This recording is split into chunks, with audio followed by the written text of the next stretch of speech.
दोस्तों नमस्कार। पिछले 3-4 दिन से सोशल मीडिया पर एक ही नाम छाया हुआ है, कोकरोच जनता पार्टी।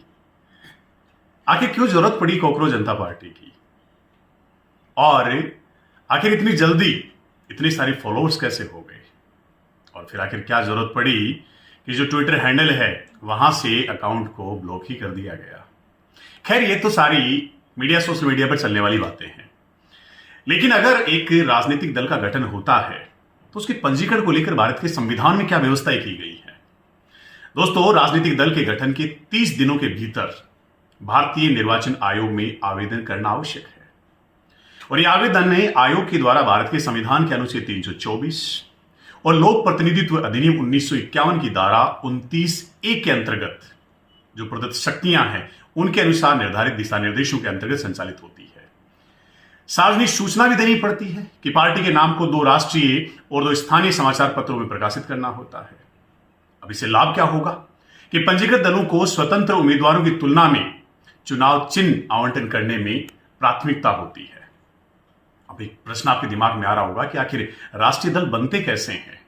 दोस्तों, किसी भी दल को राष्ट्रीय दल का दर्जा प्राप्त करने के लिए कम से कम 4 राज्यों में राज्य स्तरीय राजनीतिक दल के रूप में उसको मान्यता प्राप्त करनी होती है। 4 राज्यों में लोकसभा या विधानसभा चुनाव में कम से कम 6% वैध मत प्राप्त करे और कम से कम 4 लोकसभा की सीटें प्राप्त करें। ऐसे ही कम से कम 3 राज्यों में लोकसभा की कुल सीटों का 2% सीट भी प्राप्त करे। अब सबसे महत्वपूर्ण कि राज्य स्तरीय राजनीतिक दल की अगर योग्यता किसी राजनीतिक दल को प्राप्त करनी है तो उसके लिए क्या शर्तें हैं। इसके लिए पहला है कि विधानसभा के चुनाव में जो टोटल वैलिड वोट्स हैं उनका कम से कम 6% वोट और 2 विधानसभा की सीटें प्राप्त करें। दूसरा, अगर लोकसभा के चुनाव हैं तो लोकसभा के चुनाव में 6% वोट और 1 लोकसभा की सीट प्राप्त करें। तीसरा, विधानसभा की कुल सीटों का या तो 3% सीट या कम से कम 3 सीटें प्राप्त करें, और इनमें से जो भी अधिक हो, और फिर प्रत्येक राज्य को आवंटित प्रत्येक 25 लोकसभा की जो सीटें हैं उनमें से कम 1 लोकसभा की सीट प्राप्त करें।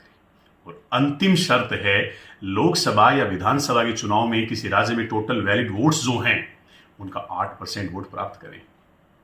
तो कोकरोच जनता पार्टी का भविष्य तो पता नहीं क्या होगा क्या नहीं होगा, लेकिन ये संविधान की जानकारी थी, सोचा साझा कर दूं आपके साथ। जय हिंद, जय भारत, जय संविधान।